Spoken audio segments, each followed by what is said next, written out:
Okay, hello. So, another week has passed and more stuff happened while I was at work. I was thinking that we were gonna have a couple rounds of balance changes and that would be it, and I wouldn't have to worry about anything else. I could save my dust for the next expansion. But it turns out that we had yet another balance change for Hearthstone. What do you know? It's kind of silly because now, at this rate, now Hearthstone is getting more balance changes than Legends of Runeterra. I never thought I would see the day. But guess what? We got some balance changes. We're going to go over them real quick. Here we are. All right, we are now. Let me go ahead and fix my little window over here. Uh, yep, boom. All right, we're just going to slide right over here. Perfect. Okay, so Hearthstone balance changes. We're going to get right into it because there is a little bit to go over. Quite a few changes actually. So let's slide on down. Okay, so we're just gonna slam through this real quick because I don't have a whole lot of time and there's a little bit to go over here. So what we're gonna look at first is we're going to look at Shield Shatter. You'll notice here that the damage has changed. It used to be deals 5 to all minions. Now it's deal 4 to all minions. So they took a little bit of heat away from the Shield Shatter. It still has the same cost reduction coefficient with your armor, but it's just deals a little bit less damage. So your units can feel a little bit happier about that. Next up, Tidal Revenant. Now you only gain 5 armor off of it instead of the 8 that you used to. It used to be 8 mana, 5/8, deal 5 damage, gain 8 armor. Not anymore. Now you only get 5 armor off of it. So you get a little bit less of that staying power off of Tidal Revenant. Next up, we have Nellie's Pirate Ship. This is the appendage that spawns off of Nellie when you play her. This is the most significant nerf out of the entire patch. The way it used to work was when you cast Nellie, you get the 3 pirates, and they cost 1 when Nellie's pirate ship dies. They get added to your hand, they only cost 1. Now, they only cost 1 less, which completely neuters the game plan of trying to high roll into Captain Smite and throwing all your pirates in your opponent's face for only 3 mana. Now, it only costs 1 mana less per pirate, effectively killing the card. Now, technically, you could kind of like low roll off of it and try to get a little bit better on like 1 or 2 or 3 cost pirates, but I don't see that happening. Anyways, this card's dead. Moving on. From the depths, this is another major change. It used to cost 3, now it costs 4. It still does the same effect in the stats, or in the text, I mean, but it costs 1 more now. So it's going to set it back by a whole nother turn. We got a dev comment here on this one. Both Charge Warrior and Control Warrior variants have been overperforming on the ladder and trend towards higher and higher win rates the further up the ladder you climb. These decks share several key cards, and this batch of changes is intended to lower the win rates of both those archetypes. We don't want or expect these decks to disappear entirely after the changes, but we do hope that some of the more frustrating plays that are capable of such as Nellie creating 1-cost Mr. Smite will be removed or weakened going forward. So yeah, the From the Depths change, it's pretty good, but it's still not as drastic of a change as the Nellie's pirate ship change. That was a complete rework. It's not just moving 1 number up or 1 number down like they usually like to do. That is a complete neutering of the card. Moving on. Okay, now we are in Demon Hunter. Karia Felsoul. This used to be a 6 cost, 6 health, 6 attack demon. Now all those numbers have been bumped up by 1. It is now a 7/7/7. It still has the battle cry of transform into a 7/7 copy of a demon in your deck. It used to be a 6/6 copy of a demon in your deck. Now it's a 7/7. All the numbers got pumped up by 1, making this 1 turn slower, hopefully making it so that that style of play takes just a little bit longer to go off, giving other decks an opportunity to try and get in there before this happens. Next up we have the Battle-Worn Vanguard. It used to be a 2 attack, 2 health off of 2. Now it is a 2/1 for 2. It is a small change, but that change is small enough to make it so this is a card that can be combated. So, like, if you're playing against Mage, Mage will just be able to ping that to death. Playing against Rogue, be able to attack with the dagger. It's something that's much more easily managed at a one cost, especially because its effect was incredibly powerful. It's like, because imagine 2 for 2, you after your hero attacks, summon 2 Felwings. It's like twos across the board. 2 mana, 2 health, 2 attack, 2 Felwings.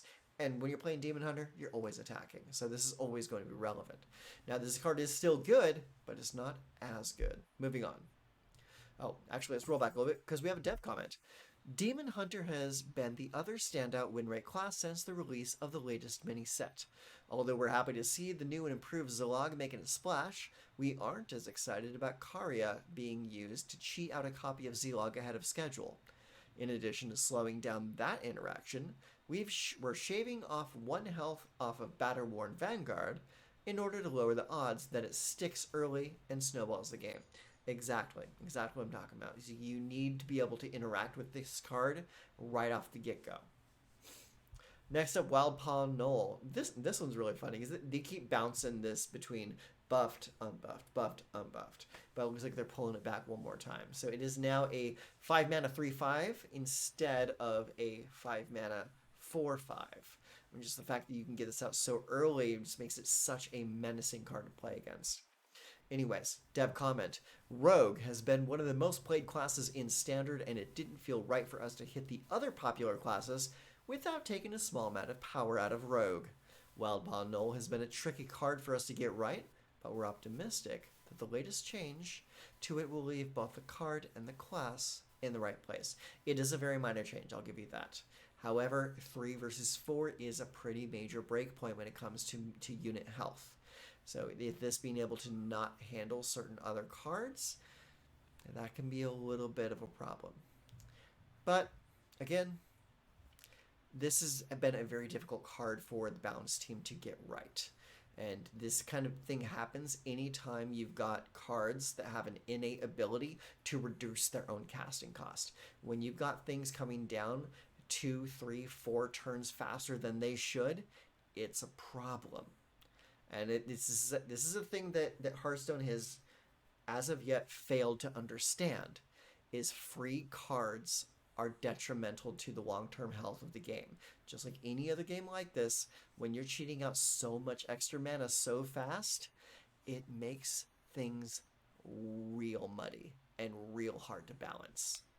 I also really wish they would just step away from this whole cost reduction motif that they've got going across multiple classes. I mean, it's getting to be a plague at this point. It's like there's so much cost reduction from this to priest to mage, even to shaman, when it comes to like overloading and things like that. You've got such a vast amount of mana being cheated out, and you're just getting these powerful things out way too early. So the other decks that are just trying to do fair things instead of unfair things, they get left in the dust. And it really hinders deck creativity. And when you're hindering deck creativity, you are doing a disservice to your entire game. Moving on. Lightforged Karia. Used to cost 7, now it costs 8. Boom, done. Moving on. Smite Lash Siren. It's a 5 mana 2/6. It used to be a 5 mana 2/5. Changing the 5 point up to a 6 point, while also adding an additional cost of mana. It's not great. I'm not a big fan of this change, not just because I main mage, but also because, well, honestly, I never really played this card a whole lot. I understand it is very good for Naga Mage. At 4 mana 2/5, yeah, it's pretty strong, but how often were you seeing Naga Mage run out of control? I mean, I think I've ran into it a total of like 2 times on the latter period. But like no one's playing it. It's like this nerf was kind of unwarranted. But let's see what the devs have to say about it. Smite Lash Siren is a fun and interesting card for Naga Mage decks, but we felt that it was capable of effectively ending games in a way that didn't leave enough room for counterplay. We are hoping that by moving this effect back 1 turn, opponents of the card will have more time to interact with the wide boards it is capable of generating. Yeah, I mean, technically you're not wrong there. But also Hearthstone is not a deck where, sorry, Hearthstone is not a game where interaction is valued. It is, for the most part, a solitary game, and you can see that with a lot of the major decks that are running around. Most decks want to complete their game plan with as little interaction as possible. Moving on. Earthen Scales. Now it costs 2. It used to cost 1. Still does the same effect. You're just pushing it back by 1 turn. So it limits certain combo coefficients. Um, if like you were able to do something on 1 turn, now you're not able to do it on another just because the cost is a little bit higher. Dev comment, Druid hasn't been a dominant class since the mini set, but it can still be quite frustrating to lose to. We felt Earthen Scales was doing too much for a 1 mana card, and that, increasing its cost by 1, the class should be a little easier to attack in the mid game. I'll be honest with you, I never see Druid on the ladder anymore. Like, never. I mean, I see Demon Hunter, I see Hunter, I see some Priest, I see Warrior. I never run into Druid on the ladder anymore. I honestly don't think this change was all too warranted. It might be more warranted in Wild, but let's be honest, no one talks about Wild. Lightning Bloom. Again, we're going into Wild. No one really cares about Wild. I mean, let's be honest here. And this change effectively destroys the card. It used to get you two extra mana crystals for the turn. Now all it does is refresh 2 mana crystals, and it still has the overload. Honestly, if you're going to that kind of effect, get rid of the overload completely. I mean, this card is completely dead. The only reason people were playing it is in order to cheat out big stuff 2 turns early, which harkens back to what I was talking about with the Knoll earlier. Cheating out stuff early is what this game is all about, and it's been that way for years. It's like doing unfair things, getting shit out super early, hitting super hard before your opponent can react. That's what this game is all about. And by taking out that extra burst mana and just giving refresh 2 mana crystals, this is not worth. Not at all. This card will never see play again. And also, it's a wild card now. So, honestly, who really cares about it? I mean, Blizzard doesn't care about maintaining the health of Wild. Whenever a card gets problematic in Wild, they either neuter it to a point where it's never going to be played again, or they just outright ban the card. Wild has always been a dumping ground for old cards so that they can continue to sell new packs of new sets for rotating Standard. No one's going to care about this card anymore. But let's read the dev comment anyways. Dev comment. As we tracked gameplay following the mini set, we noticed concerns about game experiences in Wild, particularly when it comes to big shaman decks. These decks can sometimes ramp out big threats very early, which could make games feel like non-games, like most Wild games. We quickly identified Lightning Bloom as the card which was creating the most problems for the format, both in the short term and long term. We are making an aggressive adjustment to it. Aggressive? Yeah, I'd say aggressive is a good way to put it, because you are aggressively killing this card. Moving on. Mr. Smite, he costs 7 now. He used to cost 6. 1 turn later, I mean, you can get him back for the original cost if you get him off of Nellie, but no one's going to be playing Nellie anymore. Dev comment, Mr. Smite was a powerful game-ending card that doesn't need to be quite as powerful as he is on curve. This change will hopefully make the card a little bit more tolerable in the mid-game, while also slowing down the various combos he is involved in. Sidebar, the fact that it's a 6/5 charge on its own is still going to make him see a little bit of fringe play. Because, honestly, he's just he's 6 burst damage on a stick. And, if you get him in the right situation at the right time, he can swing in and finish the game for you. Just like a fireball can, just like a pyroblast can. Burst damage is always going to be good. And anytime you can just attack the opponent's face right up, it's always going to be good. It's just going to be less good in the case of Mr. Smite, because now he's a 7 mana 6/5. Really understated now. Moving on. School teacher. He used to be a 5-4 for 4. Now he's a 4-3 for 4. His mana did not change. His stats just got shrunk by 1-1. However, the stats were never really the point of this card. The point was getting the 1-1 Noggling and teaching it a spell. That's the important part of this card. Thankfully, that part did not change. So I will continue to play this card because I love this card. He's a fantastic card. And every time I play him in Mage, my little Noggling gets me an Explosive Trap. I like it. Or no, not Explosive Trap, Explosive Runes, because I play Mage. Fantastic card still. I'm going to keep playing him. Dev comment. Though we're generally happy with the kinds of gameplay the school teacher provides, a card with a premium Battlecry effect doesn't also need to have premium stats. I agree with that. I mean, that's just healthy design. Like, he doesn't need to be huge. His bonus effect is where he really shines. We expect this card to still see plenty of play, but we hope that it won't be quite as ubiquitous as it is now. Any craftable versions of the cards listed above will be eligible for full dust refunds for 2 weeks following patch 23.4.3. Core set versions of cards that are in the core set and the golden versions of School Teacher that were given as part of the Voyage of the Sunken City Rewards track are not craftable, which means you're not going to get the dust on it. Sorry, boys. Okay, the rest are Battlegrounds and Mercenaries updates. We're not going to go over this because we don't play any of those modes. So yeah, that's pretty much the long and short of the relevant balance changes for this set. I would say the biggest changes, Shield Shatter, that's pretty important. Revenant, less important. Nellie's Pirate Ship, most important change of the entire patch cycle. From the Depths, that's a pretty minor change. Karia, that's a pretty important change. Battle Warrant is an important change. Wild Paw, less important, but I can see why they did it. Karia, or Cariel, a little bit less important, but still good. I mean, she still comes with the 2/5 immovable object. Lash Siren, less important. Earth and Scales, less important. Lightning Bloom, completely irrelevant now, but that's also a wild card, so no one's talking about that anyways.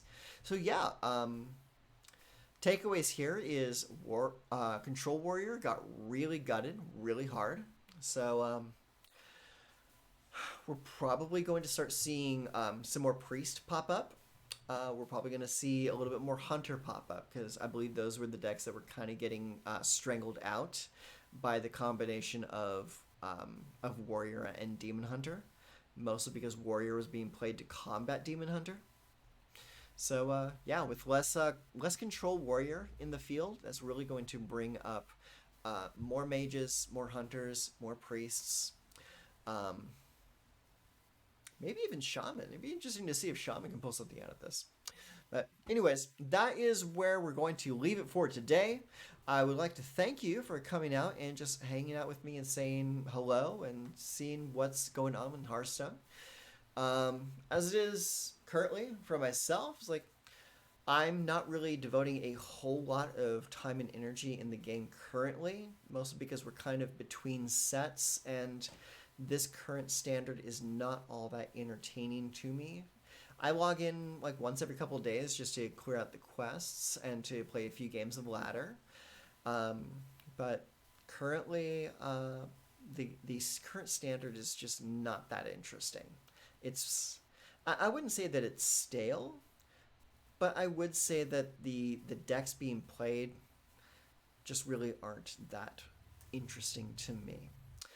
Your experience may vary, and if it does, I'm sure you'll let me know about it.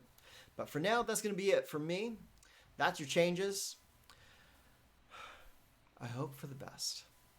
Anyways, till next time. Peace.